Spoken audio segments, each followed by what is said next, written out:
going to get started. We have a lot to discuss today. We're expecting a lot of people, but this now may have delayed a good number of them. Cuba became a republic in 1902 after 40 years of occupation by the U.S. following its victorious role in the Spanish-American War, which built on the Cuban War of Independence, a topic that we have to at some point revisit as well. Right? The first or all Cuban republic as such ended in 1959, of course, so it became something else.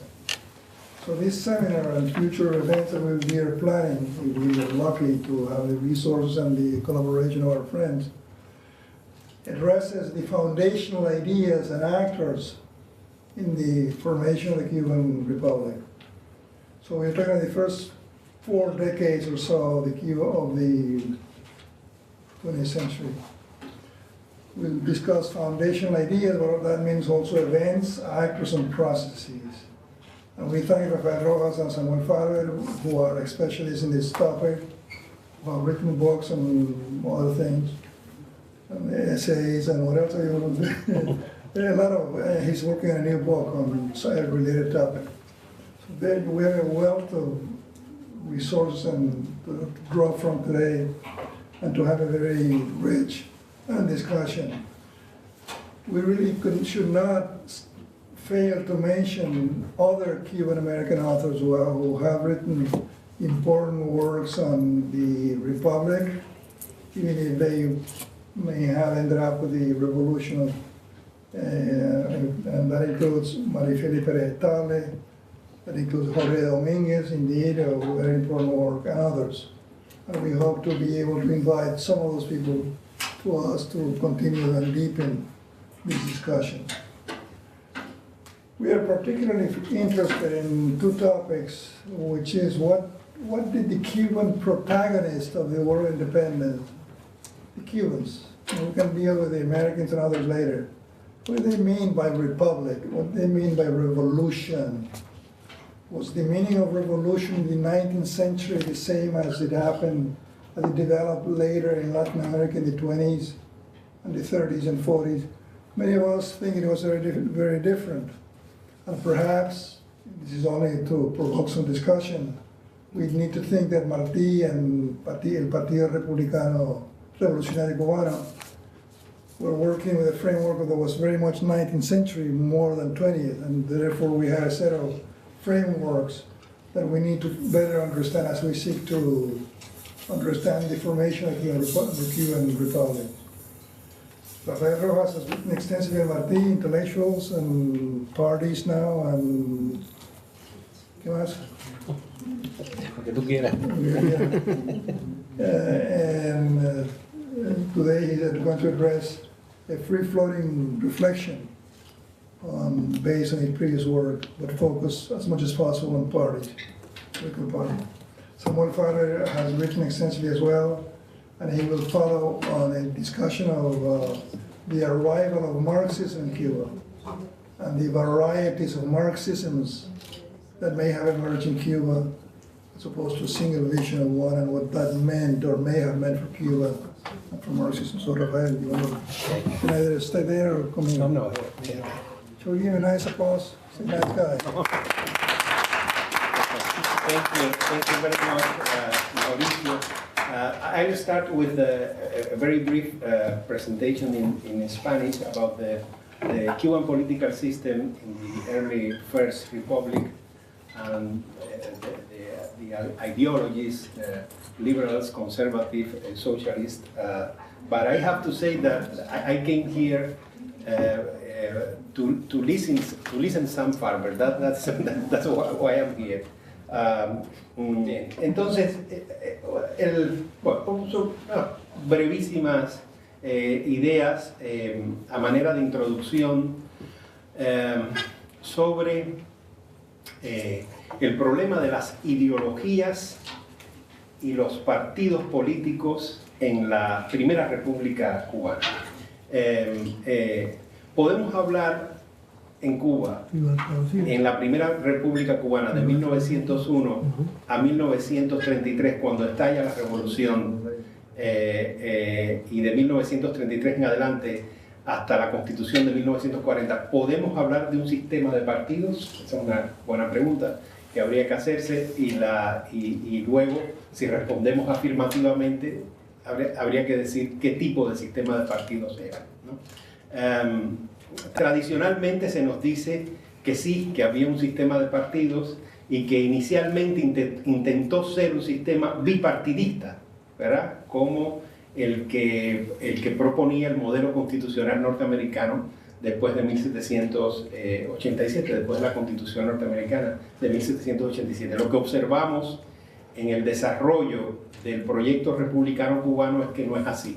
Es que durante el sistema político posterior a la primera intervención norteamericana de 1898 a 1902, nunca llegó a ser propiamente un sistema bipartidista. Es verdad que se crean partidos con muchos nombres, partidos moderados, partidos republicanos, partidos nacionalistas, un partido que en algún momento se autodenomina Partido Liberal, pero que será muy diferente al Partido Liberal que vendrá después de la segunda intervención.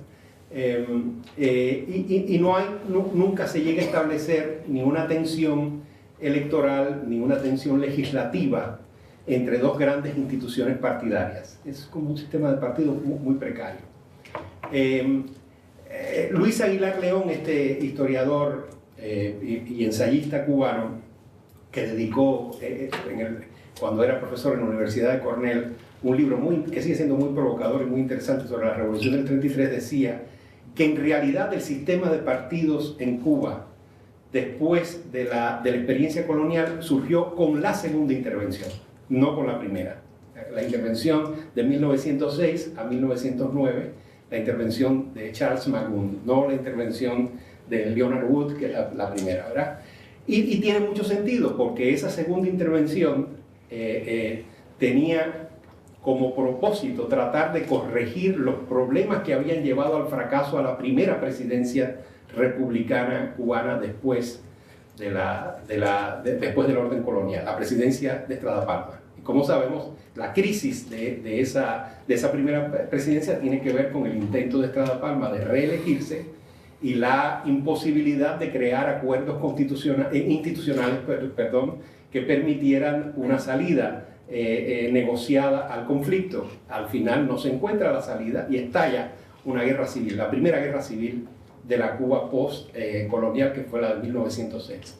Entonces, la segunda intervención norteamericana viene con un proyecto de reconstitución del sistema político en el que juega un papel muy importante la tensión bipartidista.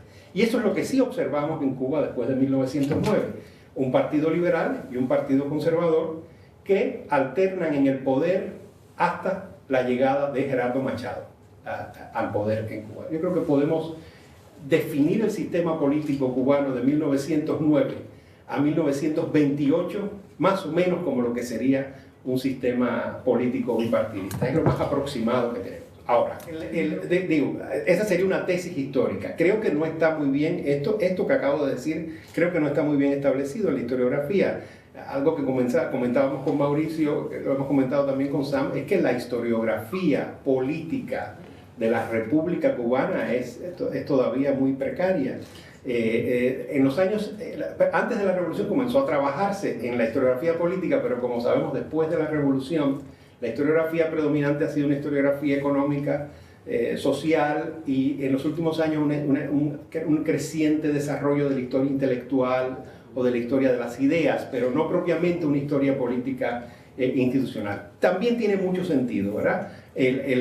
Tratar de explicar el problema del sistema político cubano republicano a partir de, por ejemplo, las exclusiones sociales. Entonces es muy importante, por ejemplo, la crisis que se produce con la formación del Partido Independiente de Color, que es esta organización política de oficiales negros y mulatos del ejército libertador cubano, que se sienten excluidos por una concepción típicamente republicana del sistema político plasmada en una ley que se conoció como la ley, que se conoce como la ley Morúa, por el apellido de quien presentó esa enmienda al orden constitucional cubano, Martín Morúa Delgado, un político, por cierto, mulato también, pero que presenta esta enmienda constitucional que establece que no pueden formarse partidos étnicos en Cuba. No puede haber un partido político integrado por negros y mulatos únicamente. Y entonces,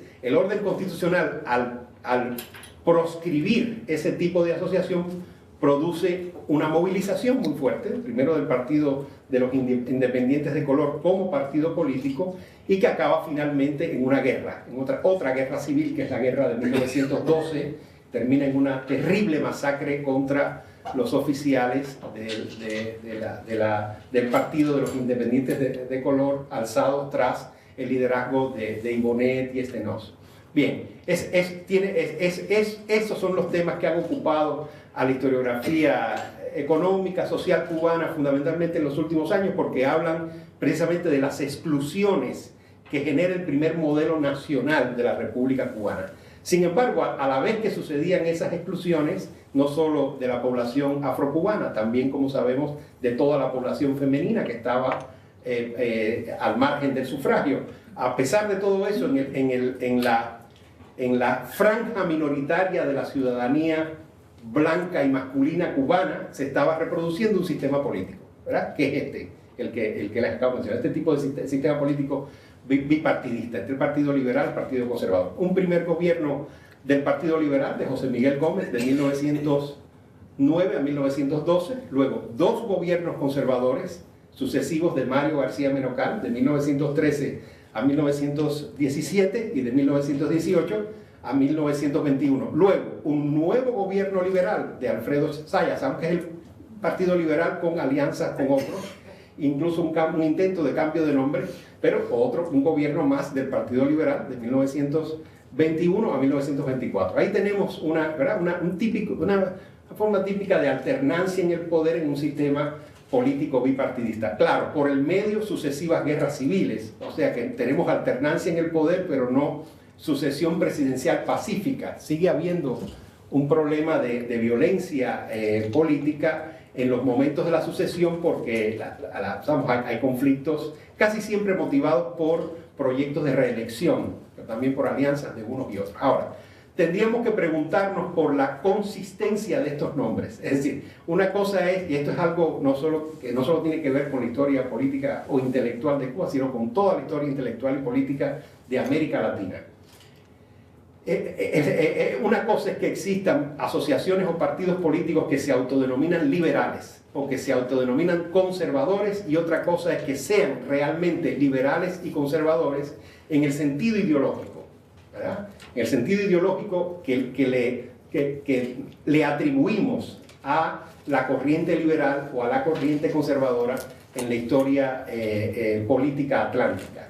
La corriente liberal en cualquier país latinoamericano a la altura de 1848, ¿qué cosa era? Bueno, era una corriente que partía de la defensa del gobierno representativo, de la igualdad de los ciudadanos ante la ley, aunque con muy fuertes exclusiones en el concepto de ciudadanía, parecidas a las exclusiones de la Primera República Cubana, con los afroamericanos o con las mujeres. Así se repetía en casi todos los países latinoamericanos, un fuerte margen de exclusión.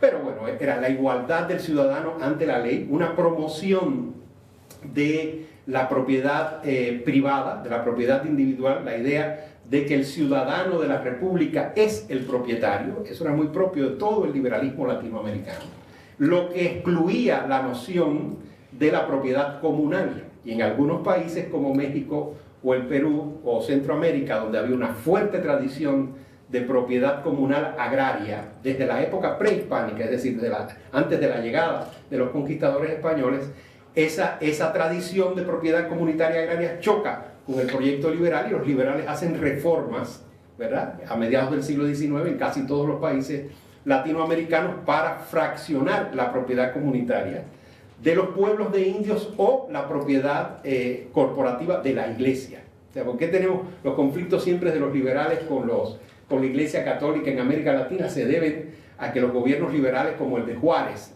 o Lerdo de Tejada en México, o los gobiernos liberales de Sarmiento y Alberdi en Argentina, ¿verdad? ¿Qué es lo que hacen? Expropian las propiedades de la iglesia porque las consideran amortizadas, es decir, decían en bienes de manos muertas, y las reparten entre los individuales. Entonces la causa del liberalismo es la propiedad privada, el Estado laico, es decir, la secularización de la educación, la cultura, el gobierno representativo, la igualdad jurídica ante la ley. Ese es el proyecto, el Partido Liberal histórico, vamos a decir, de América Latina.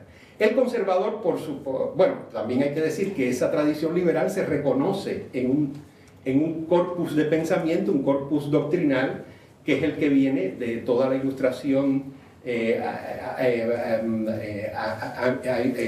británica y francesa, ¿verdad? Las teorías sobre el contrato social, ¿verdad?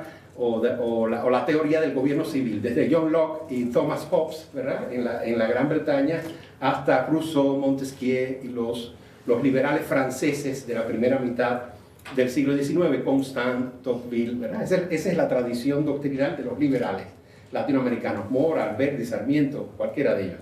Los conservadores, por su lado, son defensores de los cuerpos del antiguo régimen, son defensores de la propiedad comunal o corporativa de la iglesia, ¿no? Son defensores de los fueros eclesiásticos, es decir, de que los eclesiásticos regulares o seculares estén al margen del derecho civil común. Son defensores del fuero militar también, ¿no? Tienen una idea jerárquica de la sociedad, no comparten del todo la idea de la igualdad jurídica ante la ley. Y muchos conservadores, hay que decir, simpatizan con la forma monárquica de gobierno, mientras que todos los liberales simpatizan con la forma republicana de gobierno. Esto no es exactamente preciso, porque hay momentos en que hubo en América Latina monarquismo liberal, pocas veces, ¿no? Y incluso en el momento del imperio de Maximiliano de Habsburgo en México, se puede hablar incluso de un monarquismo liberal, o sea, de una idea liberal del propio imperio. Pero bueno, eso es un caso muy, muy peculiar. Ahora, esto es el liberalismo y el conservadurismo en todo el siglo XIX en el mundo atlántico. ¿Tiene esto algo que ver con los partidos autodenominados liberales y conservadores en Cuba? Yo digo que no. O sea, no hay ninguna conexión clara entre estos partidos que se autodenominan liberales y conservadores y esas tradiciones. ¿Por qué? Porque los dos partidos, el liberal y el conservador, aceptan el orden constitucional de 1901, y ese es un orden clásicamente liberal, el orden constitucional de 1901 en Cuba.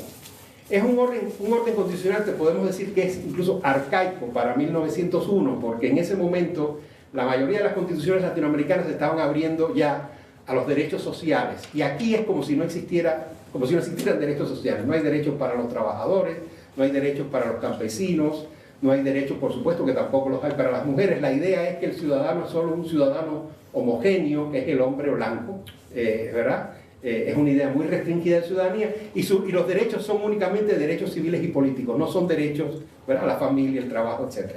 Un libro que acabamos de editar el año pasado en México, que se llama El cambio constitucional en Cuba, hemos hecho un recorrido histórico por los órdenes constitucionales, el de 1901, el de 1940 y el de 1976. Entonces definimos ese orden de 1901 como clásicamente liberal.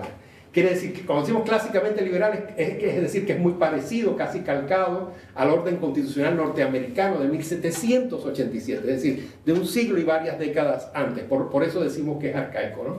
Tiene muy pocos elementos republicanos. Y los dos partidos, el liberal o el conservador, aceptan ese orden. O sea que podemos decir que en la práctica son liberales los dos, o que son dos ramas de un mismo partido liberal, aunque tampoco enfáticamente liberal.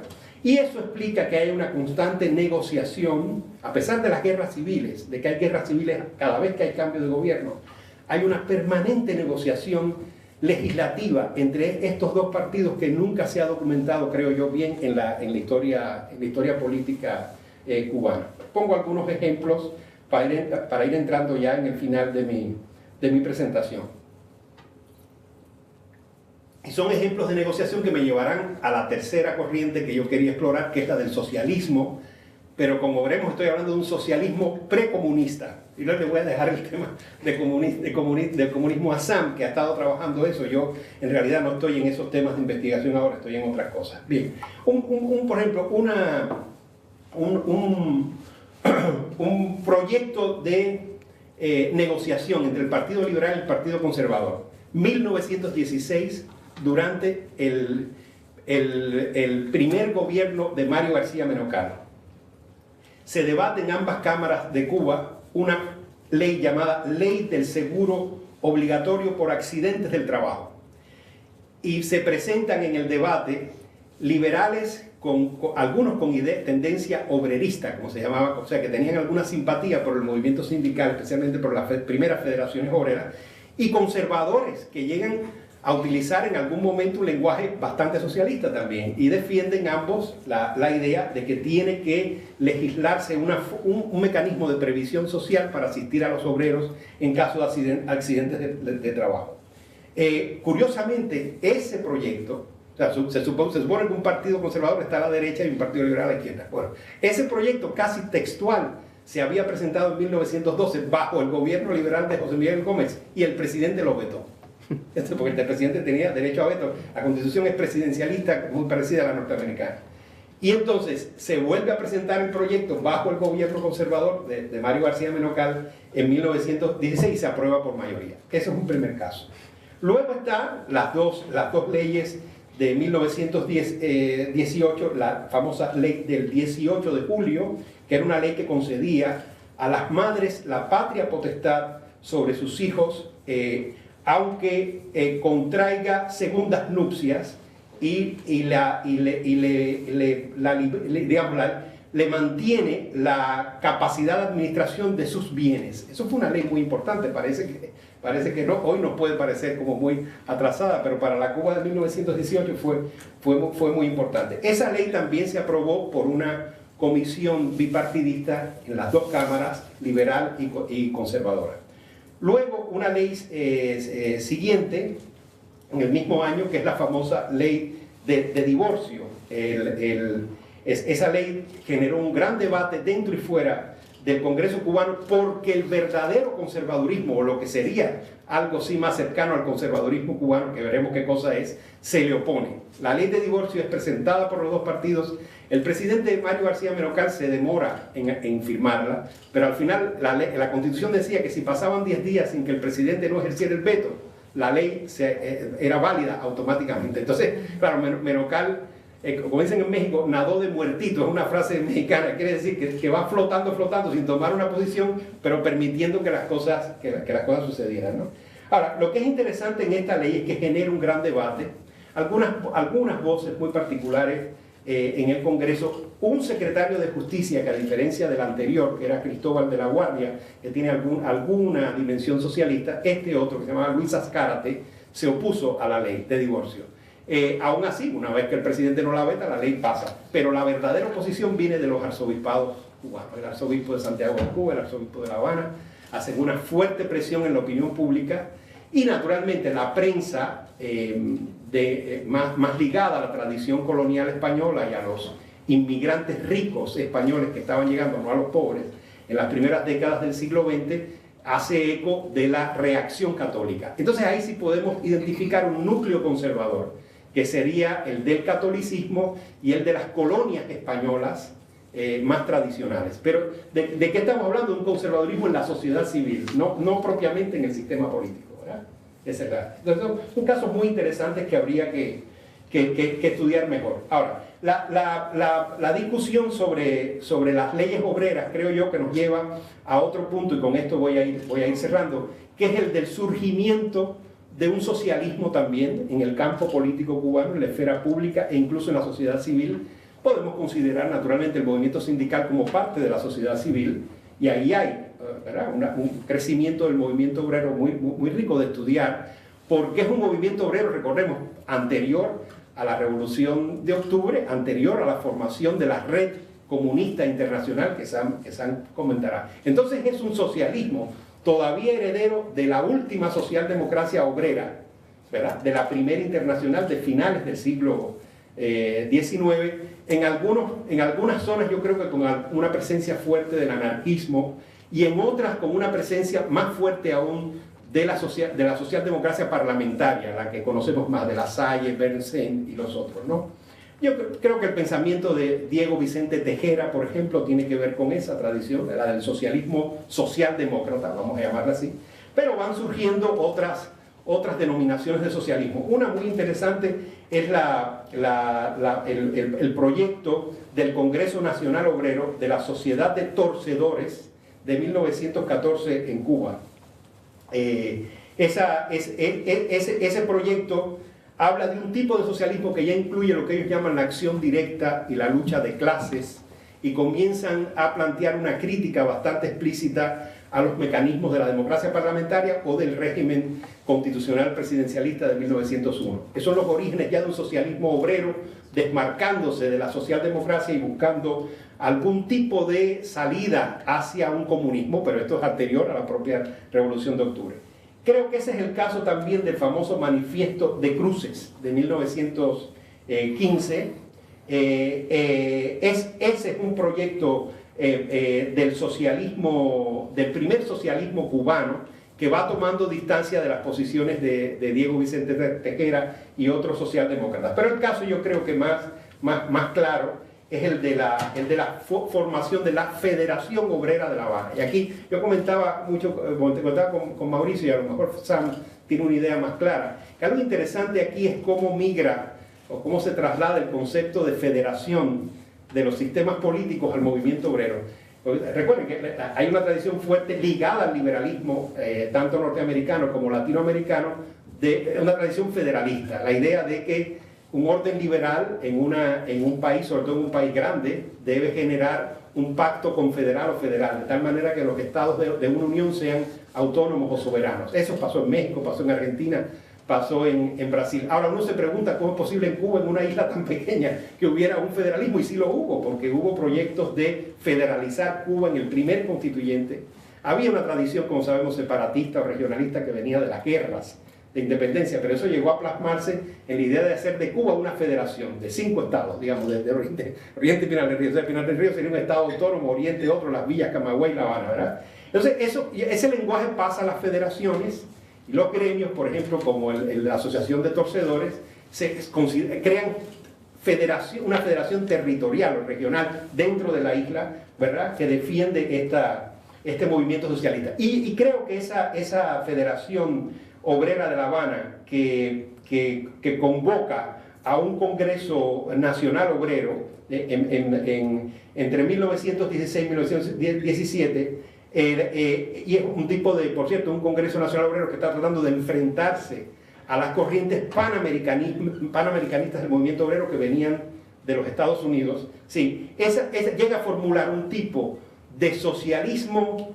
leninista avant la letra, o sea, un socialismo ya bolchevique casi. Porque voy nada más a leer el artículo primero del reglamento de la Federación Obrera de La Habana de 1916, estamos un año antes del triunfo de la Revolución de Octubre. Dicen ellos: esta federación se denominará Federación Obrera de La Habana y pertenecerá a ella todas las sociedades obreras de resistencia que se sustenten que sustenten como principios la lucha de clases, la acción directa, y rechacen de toda forma la acción electoral. Es decir, están planteando que el movimiento obrero no puede intervenir en las elecciones ni tratar de actuar como un partido, ¿verdad?, en el sistema político cubano. Lo cual es muy diferente al Manifiesto de Cruces, porque el Manifiesto de Cruces 2 o 3 años antes dice: no tiene sentido en Cuba crear un partido de clase porque no se ha desarrollado suficientemente el capitalismo industrial, ¿no?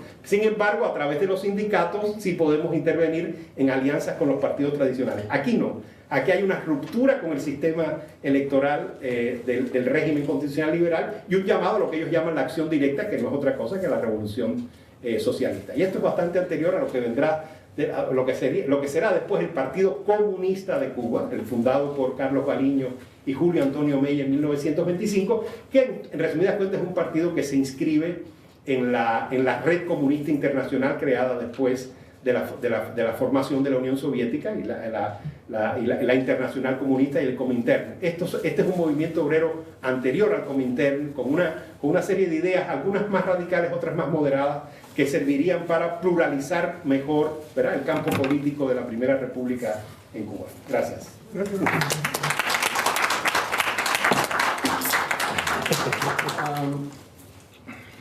My talk is going to be our attempt to be an answer to the question or formula which is in the flyer, which is this way, yeah. Yeah. Which is, did the Cuban Communists offer a radical vision for the Cuban Republic? And if necessary, I will be a little more specific and say, did it offer a socialist vision for the Cuban Republic? And by socialism, I, for one, don't mean what exists in Cuba today, but to define it in very simple terms, I see it as the extension of democracy and equality from the political to the social and economic realms. So I will work with that definition for the purposes of this talk. Now, when we look at the history of Cuban communism from 1925, as Rafael pointed out, to its dissolution into the new Communist Party in the mid-60s, we will see that certainly that movement or party made certain contributions, positive contributions, to specific areas of Cuban life. The opposition to racism, the role that the Cuban communists played in the drafting of the fairly progressive constitution of 1940 in Cuba, which I will say a few more things about it in greater detail later.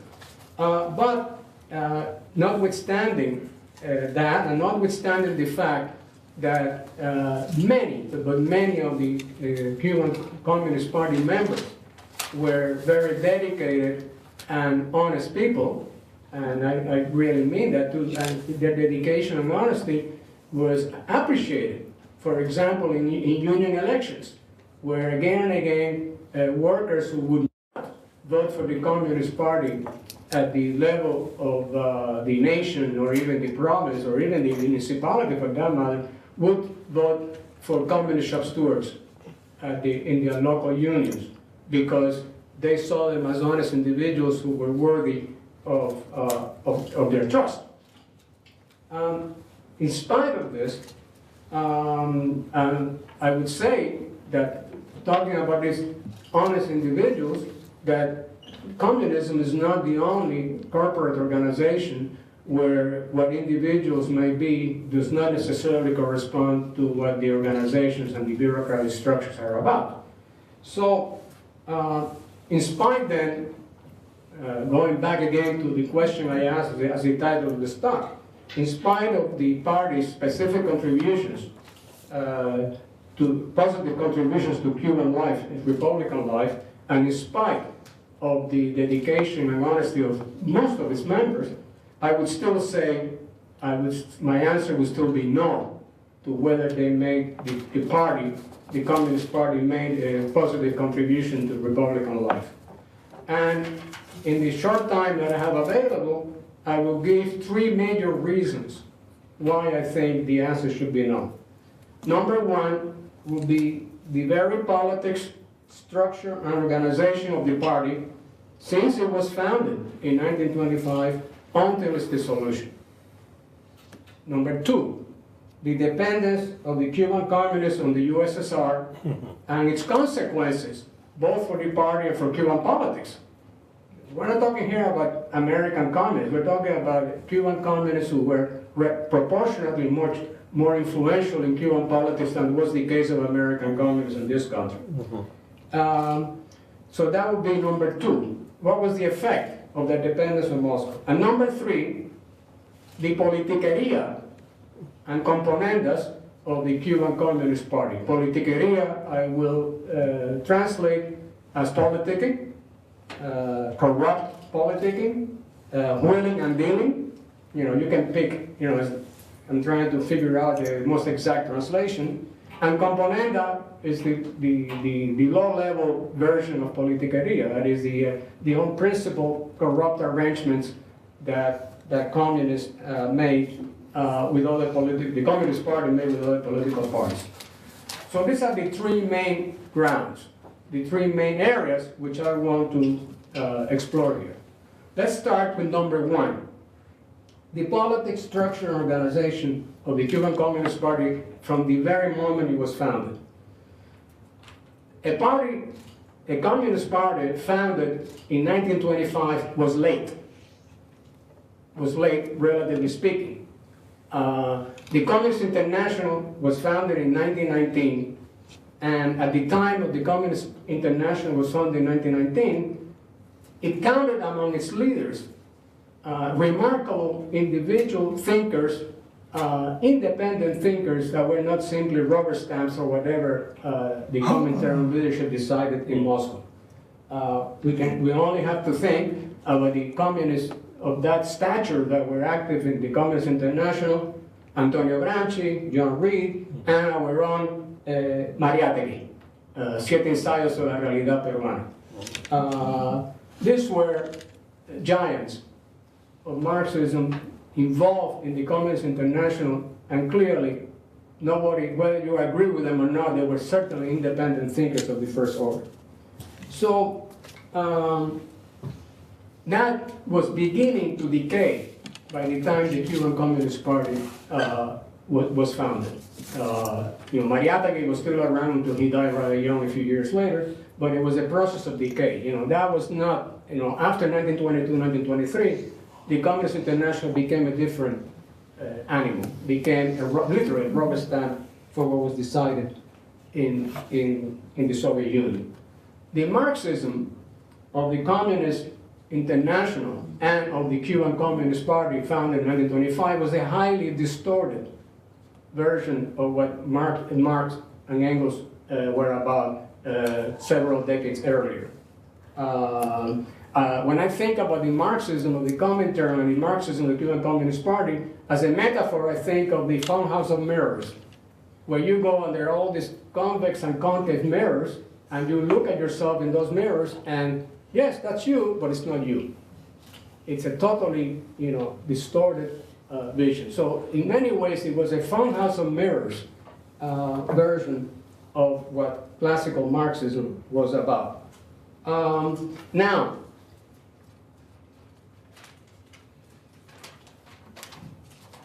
its organization, method organization, from the very beginning was so-called democratic centralism, which was very centralist but not democratic at all. And I think it's interesting to point out that one of its founders, Julio Antonio Mella, who was also an independent communist of the stature of the people I mentioned before, was actually expelled from the Cuban Communist Party for a tactical difference. We're not talking here about major principles. He decided to engage in a hunger strike, and the party had not authorized the hunger strike. He got expelled, and was one of the founders of the party. So that gives you an idea of the kind of atmosphere that existed in that party. But in regards to their vision of the future socialist society, it was characterized by a dismissal of democracy as bourgeois democracy. Forgetting, by the way, that most of the democratic rights, or many of the democratic rights, were achieved after the bourgeois revolution, like universal suffrage. That was not, that was in England, in many countries, it was a process of, as Rafael was indicating, liberalism, had no notion of universal suffrage. So these were struggles that were carried by popular movement against slavery for universal suffrage, so on. It was not the bourgeois revolution. And of course, as we know, the bourgeoisie throughout the world has been perfectly happy to coexist with South African apartheid, Nazism, and you name it. So the notion that democracy is a bourgeois democracy that was very popular in communist circles in Cuba and throughout Latin America, I think was built in a fundamental fallacy. Similarly, the notion of the dictatorship of the proletariat, again, totally distorted what it meant in the 19th century, where the image of the dictatorship was based on the Roman model of dictators being elected for a one-year term in situations of crisis, into a totally different totalitarian concept of what dictatorship was. So this is the kind of intellectual baggage that the Cuban communism had from its very foundation all the way through the 40 years it existed until it was dissolved. So that's number one. Number two, dependence on the USSR and Comintern was deadly in policy terms. The twists and turns of Comintern policy had a very major impact on the Cuban Communist Party and on Cuban politics. I can give numerous examples of that, but I will concentrate on what is the single most important one in my opinion. And that is the overthrow of Gerardo Machado in Cuba and the installation of the nationalist governor Ramon Grau San Martin, whose Minister of Gobernación or Interior was Antonio Guterres, a socialist and nationalist, certainly on the left wing of Cuban politics by a long stretch. This change in Cuba had the great misfortune of taking place when the Soviet Union was in what was called the third period that lasted from 1928 to 1935. And the third period that Stalin had decided had nothing to do with Cuban politics, of course, had established a policy of extreme sectarianism and ultra-leftism towards all the forces on the left. So when the United States refuses to recognize Grau's government, the communists did not do anything to defend that government against the United States because they were in their sectarian policy. That sectarianism of the Cuban communists that has been disowned since. I mean, any history written in Cuba today said, yeah, that was a mistake. They recognize. What they don't tell you in the current histories in Cuba is that that mistake was because that was the policy adopted by Moscow. So they describe it today as a mistake of the Cuban party. It was a mistake of the Cuban party that was due to an international policy of the Comintern. I could make similar points about support for the Popular Front, which succeeded the third period, and therefore the uniting with Batista under the policy of the Popular Front. But I think I will leave it at that, and perhaps we can continue this during the discussion. Third, and here comes politiquería, which you can define as corrupt, willing and dealing, and componenda as a principal arrangement. When we're talking about politicking, willing and dealing, or politiquería, we're talking about political corruption. Except for one important difference, and that is when we talk about political corruption among the parties other than the communists, we're talking about individual and group enrichment as the purpose of corruption. That was not the case for the Communist Party. The Communist Party, again, honest people, and the leaders were honest in the sense of stealing money and so on. But the corruption here was not on behalf of personal enrichment, it was on behalf of the enhancement of the power of the bureaucratic structure called the Cuban Communist Party. So it was a more modern, if you will, a more corporate form of corruption, and which was aided by the tremendous political arrogance of the Cuban Communist Party. And what I mean the tremendous political arrogance was the notion that we find in other left-wing groups too, to be sure, the notion that was good for them was good for the Cuban working class and for the Cuban nation. Because then they were, by some God-given or Marx-given or somebody's given right, the representatives of that class. They gave to themselves that representation. So therefore, what was good for the party, by definition, had to be good for the class. So if the party could benefit by the pact they made with Batista, in exchange for which they got control of the union movement in 1938, hey, who's going to complain? So it's a different kind of politiquería than the one of the run-of-the-mill politicians that all they wanted is to steal a couple of $1 million or whatever it was. So that arrogance was a way of justifying their arrangements. In recent years, talking about politiquería and so on, in recent years, some people who write about Cuba, and also people who have nothing to do with Cuba, have praised the Cuban communists or similar parties elsewhere for their reasonable, normal politics and willingness to compromise. You can see it in people reconsidering what they regard, with reason, as the arbitrary violence of the present Cuban government, they say, well, the old Cuban communists, they were reasonable people. They were willing to make a deal, willing to make a compromise. The only problem is that there is compromise and there is compromise. Trade unions, the best, most militant trade union will make compromise. That is because they cannot get everything in a strike, after the strike is settled. So the important thing is that they retain their independence so they can go on to the next row, but never surrender their independence, even though they compromise. Lenin compromised with the Brest-Litovsk treaty because they had no choice but to accept the terms that Germany had dictated. That was the principal compromise. But again, there are compromises and there are compromises, and we have to see what kind of compromise we're talking about. Because this issue has come up now and then. I have seen it in the literature on Cuba that throughout the last, certainly the last 20, 25 years. Now, those are the three main areas. Then I want to add to those three main areas a few additional comments, and before I bring this to an end. I mentioned in passing that there were some positive contributions that the communists had made in Cuba. And one of them was the issue of race.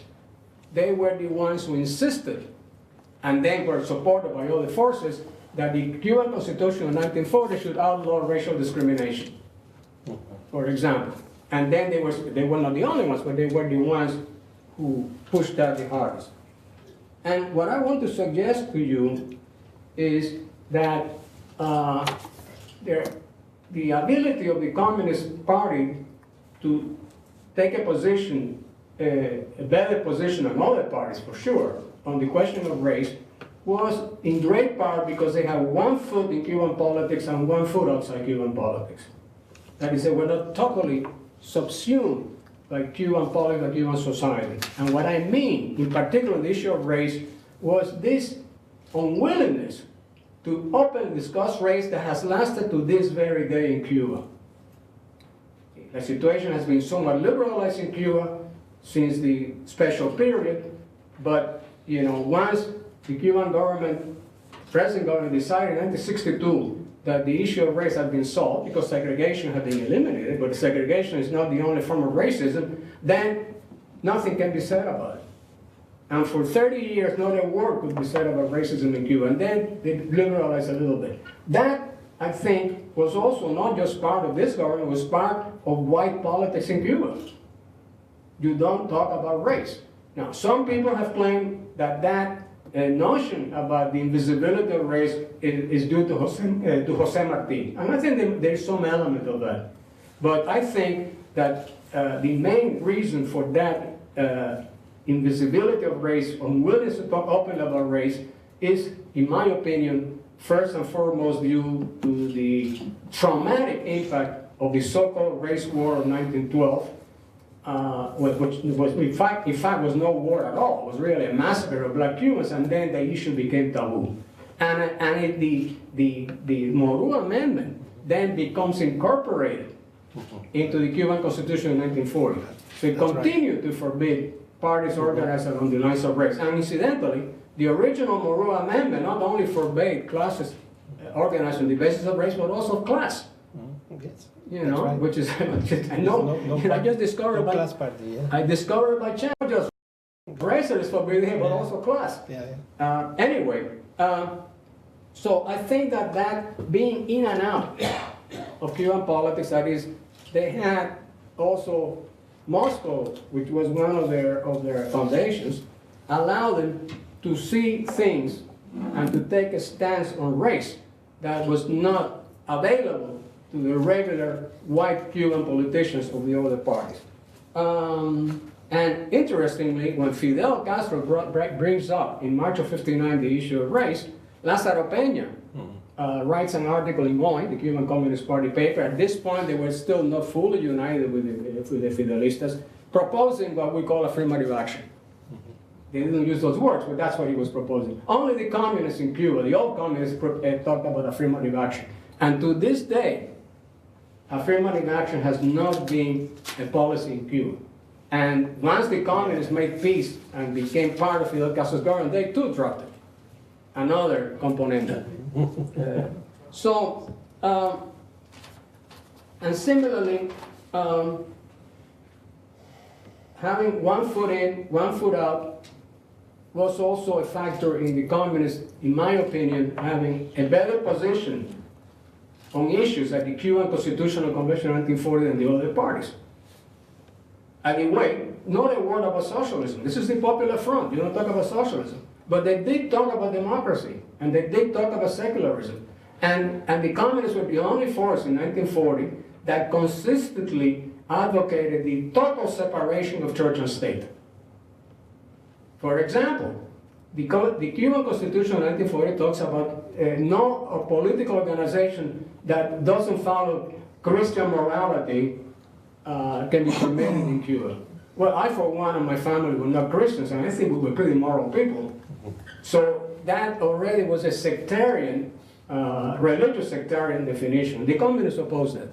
So, another word about socialism, so they were better than the others because they were not totally dependent on the hegemonic political and cultural norms of Cuban politics. They had another base outside of the country. This is at least my interpretation. So,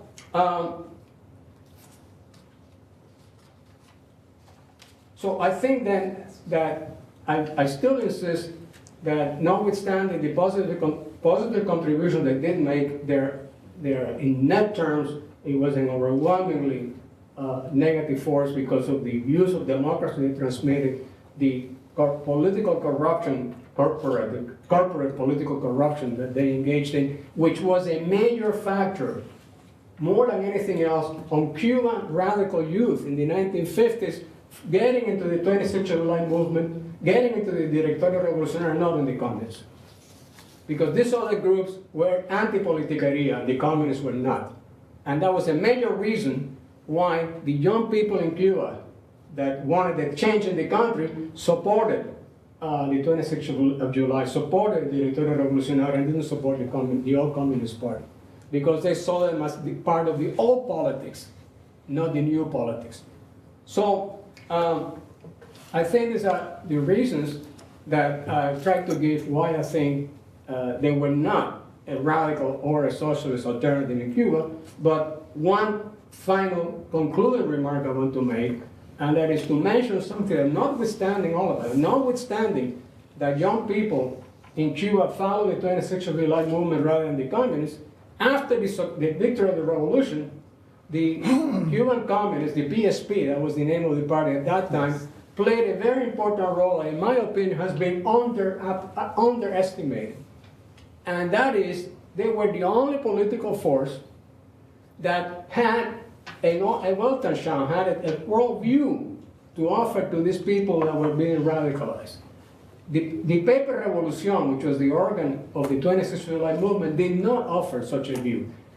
This was a corrupt version of Marxism, but it preserved from Marxism the notion of presenting how things hang together, how things connect to each other, a world vision, and particularly in a revolutionary situation. And I know that because I had been active in high school politics in Cuba. That shows my age, I guess.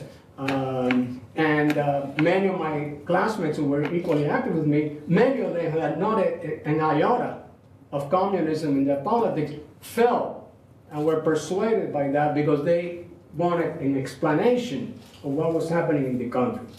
And unfortunately, from my point of view, there wasn't a revolutionary alternative, a social revolutionary alternative of a democratic kind that could offer an alternative to this Stalinist, politically corrupt, but nonetheless broad view of what Cuba should be that they did present and the others did not.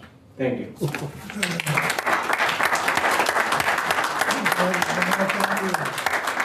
We're going to have some questions. I'd like to pose, even though my throat is a bit scratchy, 2 questions. Samuel and Rafael, if we look at the period before 1933, it begins with facciones, groups, elite groups, mobilizing into two parties and then others. Various, After 1940, you say? before 1933, Before 19... throughout the first increasingly. You also had women mobilized and blacks, as you pointed out, they were in 1912, and then the workers in 1916, as you pointed out. And then the elite themselves are not unified or united, right? You have fragmentation and instability. That republic ends in a strong hand Machado in 1925 and especially after 1927. And he's overthrown and that's a revolution. So that what that tells me is that there was no, using Gramscian terms for this purpose, there was no hegemony in Cuba, no bourgeois or anything, any kind of hegemony. There were conflicts, and he ends up in the hands of a leader Bonapartista, maybe, although I hate to call Machado a Bonapartista, but he was a strong man, authoritarian, imposing a modernization scheme that was working. El Capitolio Nacional, la Carretera Central, los monumentos en La Habana, all that stuff. So that first republic fails, right? And there seems to be no hegemony. The second leg fails as well. You have tremendous proliferation of groups, as Sam and you point out, in terms of the left. If we were to start talking about the right, the elites, you would also see a lot of groups fighting for power. And it also ends in a new strongman, Bonapartista, Batista. So both components of the republic end up in failure, authoritarianism, dictatorship. What does that tell us about the nature of hegemony? Does that help us understand Cuba? That one of the problems of Cuba was the inability of a coalition, either in the First Republic or the Second, or a class or a coalition. Well, one class could not have done it, but it would have to be a coalition. The failure of Cuba's politics to generate such coalitions in the First and the Second. By the way, the discussion that you both had, and I'll stop, on the left is very interesting. If I understand your point well, the 1916 Social Democrat, that must have been very German, right? Yeah, it's a, That was La Salle, Bernstein, Social Yeah, in Democrat. World War I, in terms of Berlin and what was happening in the various parties, and 2 or 3 factions of social democracy, one very radical, one democratic, bourgeois, if you will, and one in the middle.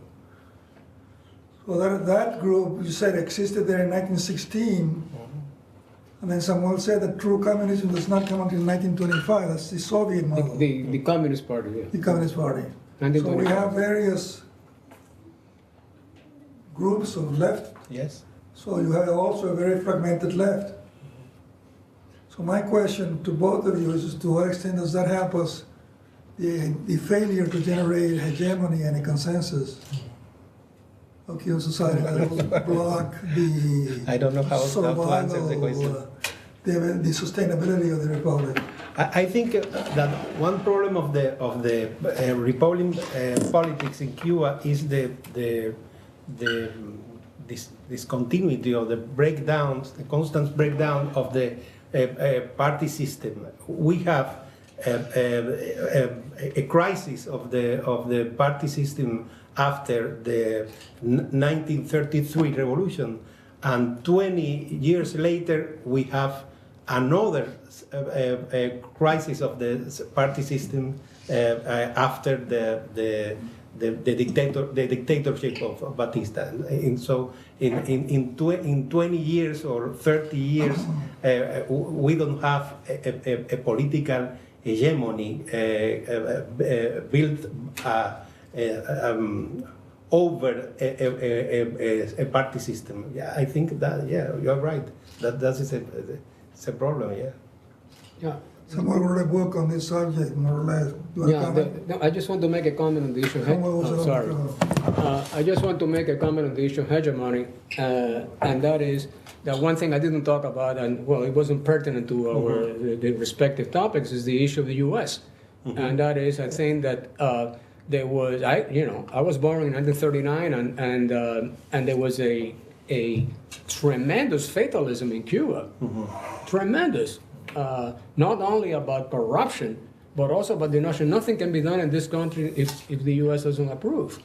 And I think part of the power of appeal of Fidel Castro was this notion, yes, something can be done about it.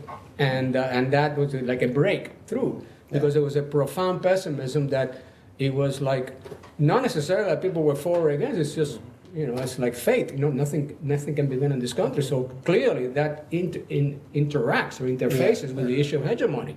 When the fate is seen as lying, the fate of the country is seen as lying elsewhere, namely Washington. Yes, I want to ask a question and a comment for the Sam Farber presentation. I think I agree with your political perspective, but maybe we must clarify more the issue of the dependence of Moscow. For example, after the Maya trial, you mentioned it, after the Hungary strike, was the Comintern who asked the Cuban Communist Party the reincorporation of Maya to the party in 1927. 27, right? So there is some, I think there is some differences between the Comintern under the Kamenev in the Leninist period and the Comintern under the Bukharin and Stalin, and the relationship between the Comintern and Cuban Communist Party. Well, I spoke about I'm sorry. No. Okay. Oh, I thought I spoke about the fatal effect of Moscow on the issue of the third period, and the issue of the third period is extremely sectarian. Yeah. I mean, the social democrats were social fascists. I mean, it was just awful, And Guiterres was as disgusting a human being from their point of view as the real right wingers in Cuba. So what I'm saying is that the third period was not elaborated in Cuba. It was elaborated elsewhere and had a major effect on Cuban politics, because it was a factor. I'm not saying that the only people who were to blame for the defeat of Raul's government was the communists, but it certainly subtracted from the opposition to the United States that could have been organized at the time because of this extremely sectarian position of the Cuban communists. And that's now, does that mean that in every single decision the local communists were wiser than Moscow? Of course not. I would imagine that, first of all, they probably were much more experienced, the people in the Comintern that were making those decisions, than the brand new leaders of the Cuban party. So, of course, in any given situation, they may have been wiser than the Cuban leadership. No question about it. Yes. We'll take three questions. I wanted to talk about the periodicization of Cuban politics in the period from 1902 to 1940. Of course, there were several multivariate influences affecting. I agree with you that in the first period, the definition of a bipartisan system was not working, and after 1909 till, let's say, 1933, it was established. And I also agree that the issue of U.S. influence was determine Cuban politics, but not in an even way. Until 1933, you had the Platt Amendment that was working, and that helped to break the beginning of civil wars that happened between every presidential election. The Americans would interfere and they would stop the Civil War from continuing because they wanted the sugar crop to continue being processed, and they didn't want a civil war. So up till 1933, the existence of a Platt Amendment retarded civil war in Cuba. After 1933, when Machado was overturned, the United States, as part of the process, Franklin D. Roosevelt decided to get rid of the Platt Amendment. And then U.S. influence declined because the Americans weren't able to interfere directly like they were before. But it continued to have a determining influence in Cuba until 1959. So wouldn't it be a better idea to divide the period until 1940 into two parts? One from 1902 to 1933, or when there was relatively little influence of the left and a great deal of influence of the United States, and after 33, when the influence of the left increased and the influence of the United States decreased, and the period of social disturbance increased. Yeah. Very, I very think- good question. very- You want to very answer good. now or later? No, later. But I agree Go with ahead, you. Julie. Sí. Thank you to you both. A couple of questions. One, in terms of the Partido Independiente de Colombia. Stand up. Ella habla, así. I was wondering, wouldn't it be helpful to the discussion of the political parties as well as to the rise of Marxism to relate the issue of race to class rather than separating them?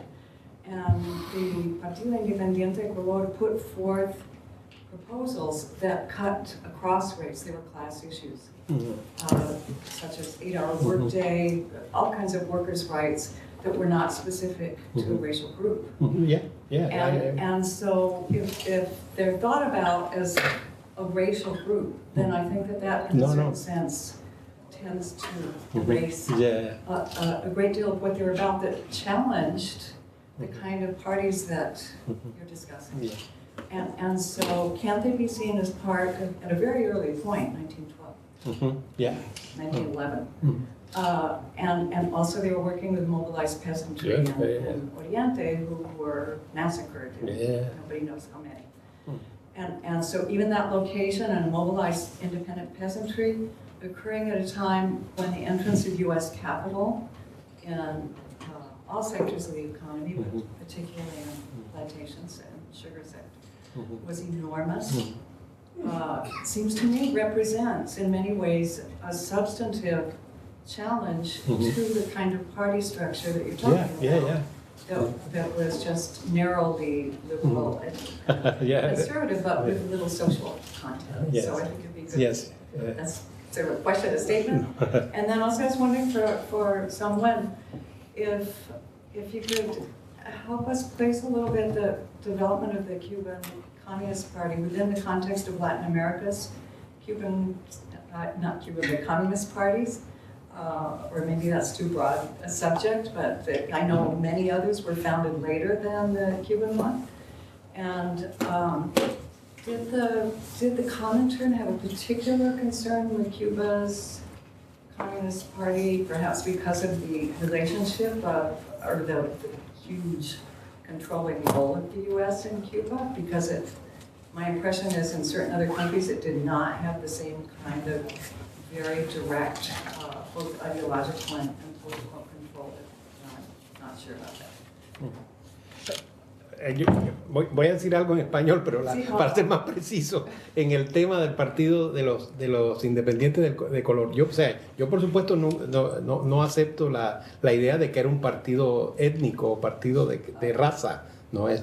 Ese es el argumento del lenguaje republicano hegemónico para rechazar el partido de los independientes de color. O sea, que quede claro eso. Y por supuesto que es un desafío muy fuerte al sistema de partidos bipartidistas que se quiere crear, porque precisamente lo que se trata es proscribir la organización, y es el origen del conflicto. Ahora, aquí hay un punto que se sugiere la propia intervención de Sam, y es que habría tanto, a pesar de una política racial más activa de la izquierda comunista, habría en algún momento un consenso republicano entre liberales, conservadores y comunistas en torno a la idea de no permitir la asociación racial o el partido racial, porque en la Constitución del 40 todas esas corrientes están de acuerdo en proscribir los partidos raciales. La pregunta que habría que hacerle, sobre todo a Sam y a los que están estudiando esta nueva historia de la izquierda socialista y comunista, es si hay en el otro marxismo socialista no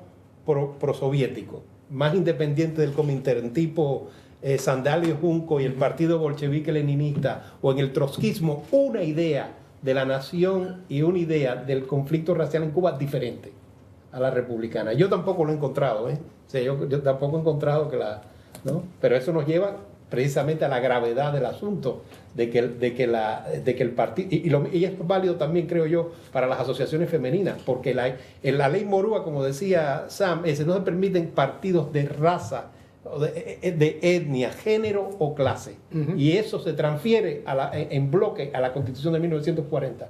Todo el feminismo y el sufragismo cubano de los años 10 y después de los años 20 también se ve limitado por ese consenso republicano entre liberales, conservadores, socialdemócratas. O sea, todos estaban de acuerdo en que no podía haber una sociabilidad política, ¿verdad?, fuera de la establecida hegemónicamente, ¿no? Pero aún así las mujeres y los negros tienen el voto, participan. Sí, pero es que no es una cosa, sí, o sea, el sufragio se va ampliando como en todos los países. No, se amplía, no, el sufragio en Cuba se va ampliando. Se va ampliando. Sí, exacto. Lo que no se permite es la sociabilidad política, y eso es un problema hoy todavía. Eso es un problema para limitar derechos civiles y políticos. ¿Por qué hay que limitar derechos civiles y políticos a partir de identidades, ¿verdad?, genéricas? Pero en el caso de la mujer no fue así, Rafael, hubo un partido de mujeres feministas. No, pero en la Constitución del 40 sí establece que están prohibidos los partidos. No, había asociaciones femeninas, pero partidos de mujeres no. Pero es que esa es la diferencia. Partido político es la inscripción, ¿me entiendes?, como asociación política para poder contender en las elecciones. Samuel, let me comment on Julie's question that Julie raised. Oh, what? Oh, I'm sorry. The Cuban Party was important in a different regard, which is relevant to your question, and that is, it was seen, it was like it was in close contact with the Brotherite U.S. Communist Party. And as a matter of fact, when the infamous or famous Duclos, Jacques Duclos, was one of the leaders of the French Party in 1948, wrote this letter saying that what Browder had done in the United States, changing the name Communist Party to Communist Political Association, and saying that communism was 20th century, whatever Browder was saying, the Cuban Party was very closely associated with Browder, and in fact, it acted as a transmission belt. Remember, this is way before the internet.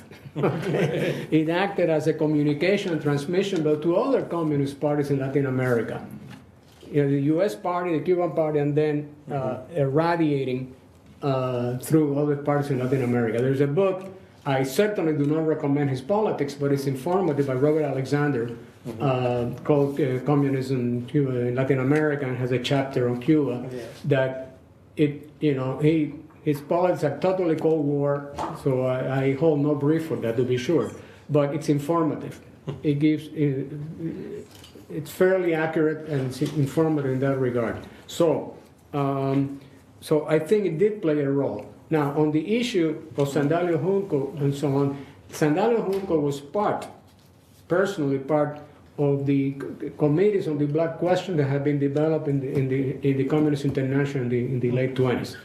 The only issue is that Sandalio Junco and that party, the Trotskyism, by the mid-30s had stopped being Trotskyists and joined the Auténtico Party and became there's a term deep entrism that is used in the Trotskyist tradition. They were really deep interests, so deep that they disappeared into the Auténtico Party, the nationalist party of inheritor of the Revolution of '33. So what was left of Cuban Trotsky was a tiny force. That was it. It was an important force in the Federation of Havana. Very important force. And Sandalio Junco was black, and I think he was a baker. He came out of the Bakers Union, and they played a very important role in the early 30s. But then they first fused with Joven Cuba, which was the organization that was founded as a guitarista organization after Antonio Guiteras. So the Trotskyists and the guitaristas began to work very together in the mid-30s, and eventually all of them, guitaristas and Trotskyists, joined the developing Auténtico Party, and they became the. And the Aprista too, right? Well, the Aprista was a very small force, but they were two part of the project, a very small force, and they became the leaders of the labor section of the Auténtico Party. Yeah. And by the way, in 1942, Sandalio Junco was assassinated by the Stalinists because he was a threat to them. So it was an assassination that took place in 1942, if I remember correctly. Yeah. So there is definitely a connection of the Cuban Party playing an important role as a conveyor. It was one of the more important communist parties. You have the Communist Party of Chile, was part of the first communist to join the government. It was in Chile. Was it the late 30s, something like that? And then shortly after, two communists were named to Batista's cabinet in the early 40s in Cuba. So they were in government. They ran the Trade Union Federation. They were a significant force, but they were never a mass party. And I think there's a lot of confusion about this. It was not like the French, Italian, or Indonesian communist parties. They were a significant force, but not a mass force. It was a party that had a sizable working class membership, but it was not the party of the working class because they were not that big. Even in their best electoral times in the 1940s, they never got beyond 7 to 8% of the popular vote. And this were real elections. It was a phony election. So they never even hit 10% of the vote. They ranged in their best days, 6, 7, 8%. In some areas, like Oriente province, they did better, in other areas less, but nationally that was about their average, and those were their best period. So they were maybe more similar to the British Communist Party, in the sense that the British Communist Party, more than the American one, was a significant force in the trade union movement, and so on. In that sense they were, but not a mass party like the French, Italian, or Indonesian. You know, by the way, there were groups in Cuba, there were groups in Cuba that were leftists but not necessarily Marxists. Guiteras was not a Marxist, right? And he was very radical. You know, sort of left-wing nationalist, but who considered himself a socialist. Guiteras did consider himself a socialist. Yeah, but But no, he was not. He and the communists were in a lot of conflict. right, that's my point. There's a lot of conflict. And by the way, Guiteras was the one who conceived of invading Cuba from Mexico, Oriente, the idea that Fidel later implemented. There was some of that, but you know, before he was assassinated in 1935, before he could. By Batista, their enemy. Yeah. Can I ask Let me, somebody had a hand up here? Well, it was for Rafael, so We'll wait. I'll talk to him now. Thank you.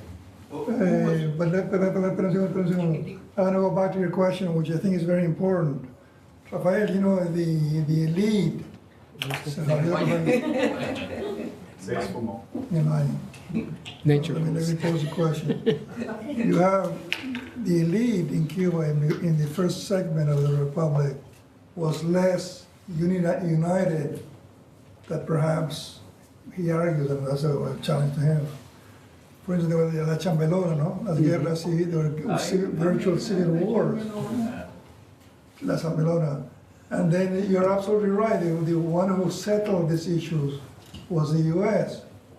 I would say that it was not only the U.S. intervening in Cuba for its own interests, as you argue. I would argue that many of the factions in Cuba were appealing to the U.S. to intervene. Yes. That both the conservative and the liberales approached Washington to intervene. And that's going to happen then later, right, in the second period. And perhaps it is still with us, right? Yeah, here is Rafael back. Rafael, the question, did you follow the question or no? Espérate que viene. Rafael, una pregunta para ti. ¿Qué dije yo? ¿Qué dije? The question is whether Sorry. the Cubans themselves, I want to go back to one question and then perhaps we can close. To what extent, and that's again prompted by his question, the U.S. was perhaps an essential force in structuring the political process. Let me rephrase the question. To what extent it was the Constitution of 1901 Cuban or American? Sí. Was that liberal in the sense of the U.S. imposition, or was Cubans borrowing from the model that was? Si dímela en And then the español other mejor. question is the Cubans themselves. Si la constitución del 1 es más norteamericana que Si cubana. fue una cosa desarrollada por los cubanos, si fue impuesta por los norteamericanos. Ya. Y la otra pregunta es si los cubanos mismos, los liberales y los conservadores y diferentes personas, líderes dentro de esos partidos, ellos mismos argumentaban, presionaban, hacían lobby en Washington para que intervinieran en Cuba. Que había todo un juego. Sí. Y eso sucedió en toda la República y hasta Marta. Si la enmienda Platt, la existencia de la enmienda Platt, frenó las guerras civiles en Cuba o el malestar social en Cuba, o si después que, o dicho al revés, si después que se eliminó la enmienda Platt, si las guerras civiles y el malestar social en Cuba se incrementó. Pero la pregunta mía no es la enmienda, yo contestaría negativa a tu pregunta. La pregunta es si los cubanos mismos están presionando, el mecanismo es la presión de los cubanos. Sí, no, yo entendí eso en su primera intervención, que me parece muy razonable. Realmente las guerras civiles no se contuvieron después de la enmienda Platt, e incluso podría decirse que en un aspecto las guerras civiles se radicalizaron por medio de la violencia revolucionaria, ¿no? Y hay algo curioso aquí sobre el tema de la enmienda Platt que nos vuelve a plantear la relatividad de la perspectiva nacional de la corriente comunista cubana, y son las críticas que hacen los comunistas de la corriente prosoviética al proceso de negociación de abrogación de la enmienda Platt. A Manuel Márquez Sterling, a Cosme de la Torriente, a Márquez Sterling le decían horrores en la prensa, en Hoy, y en la prensa comunista. 40, y no solo, no, en los 30, en la época de la... Recuerda que él es el secretario de Estado del gobierno de la pentarquía, y después de los 100 días, muy brevemente, que negocia la abrogación de la enmienda Platt. Y en Hoy le dicen horrores. Mire, todavía, si usted quiere ver el odio que le tenían los comunistas a Márquez Sterling, puede leerlo en el libro de Lionel Soto, que es La Revolución del 33, que es el libro canónico de la historiografía comunista cubana. Allí todavía, aunque han pasado los años y Márquez Sterling lleva mucho tiempo muerto, le dicen de todo reaccionario, conservador, y presentan la abrogación de la enmienda Platt como parte de un proyecto burgués, digamos, ¿no? Como parte de la hegemonía esa burguesa. Ahora, la pregunta más complicada aquí sería si el orden constitucional se puede presentar se puede entender como cubano, como una construcción propia o como impuesta. Yo creo que es una mezcla, pero probablemente tenga más de imposición que de construcción nacional. ¿Tú sabes por qué? Sí, el orden constitucional. La República Liberal. Sí, la del 1. Porque ahí hay algo que no hemos estudiado bien, que es toda la ingeniería constitucional que está detrás del Congreso Constituyente y de la redacción y la aprobación de la Constitución. Hay una serie de constitucionalistas norteamericanos que están involucrados en eso. Aquí nosotros mencionamos en el libro, Carlos Manuel Rodríguez Arrechavaleta menciona varios, que son estos profesores de Derecho Constitucional de Estados Unidos que están asesorando al gobierno interventor y que tienen un lugar importante en la idea doctrinal, digamos, del orden constitucional de 1901. Así que yo probablemente, vamos, no se puede afirmar radicalmente que es un texto norteamericano y no cubano, porque evidentemente los constituyentes cubanos aprobaron eso. Y como usted sugería también, y Mauricio lo decía, la idea de la intervención fue una idea cubana. La idea, o sea, todos estuvieron de acuerdo con la intervención, incluidos los que eran más resistentes al expansionismo norteamericano como Bartolomé Mazó, los grandes jefes, todos, Gómez, Mazó, García, no hay un jefe, ¿no? Todos los grandes jefes militares y todos los líderes autonomistas civiles estaban de acuerdo con la Sí, intervención norteamericana. sobre la enmienda Plato. Hay una discusión. Una discusión muy grande. Muy fuerte y queda medio pareja Un voto de diferencia, sí, creo. 1 o 2, sí. 16 a 14. 16 a 14, exacto, son 2, sí. Muy bien, No, es que está llegando mi esposa. tienes que irte, ¿no? No, es que está llegando mi esposa y no puede salir del aeropuerto. Parece que tiene un problema ahí. Preguntas, comentarios. Sí, tengo que... This is a much more minor note, I think, than the other issues. But Rafael, in your presentation, at the very end, you talk about these people who you said were Bolsheviks avant la lettre. And I think I wouldn't see it that way myself. So I ask you, that is, these people, it seems to me, were classic anarcho-syndicalists which had spread from Spain to Cuba, to Mexico, and they were, and they many of them would later, they call themselves Bolsheviks. Yes. But they're not Bolsheviks yet. They are going to, they are going to have to be won to that position, and they express something very much like our current political atmosphere. That is, people who are rejecting the entire political system, are rejecting the parties of the left, including especially the Socialist Party, which they felt had not fought for them, like the CGT in France. That's another example of it, the IWW in the United States. And so I think what you describe is right, but I would just say these are people who, some of whom will later become communists, but I wouldn't say that they are communists. Who do you have I in think mind? we are right. You are Who do I right. have in mind? Yeah. In Cuba. Well, the people he Yes, mentioned, the group he mentioned, I don't remember the name of Yeah, it. the- Havana Labor the Federation. fact that they rejected participation in elections, it was precisely what Lenin wrote the pamphlet of Yeah, left- left-wing Direct. communism. Yes, you it's, know. it's a rhetorical expression, you know, but I think I agree with you. There were anarcho-syndicalists and social democrat, right? Two wings of the pre-Leninist communism or socialism, right? And- I think the anarcho-syndicalists came from Catalonia. Yeah. More than Yeah. Some of them, but they came from the United States. Yeah. Now, I study Mexico and more, but Yeah. they come from the United States, they come from Spain. And from Spain, they come from Catalonia, but they also come from other places. So it's a broad tendency in Europe of people who are rejecting reformist socialism. They want to act. Rafael, again, one question that was lingering, you left, was el que tú mencionaste, ¿cómo se llama? Guiteras.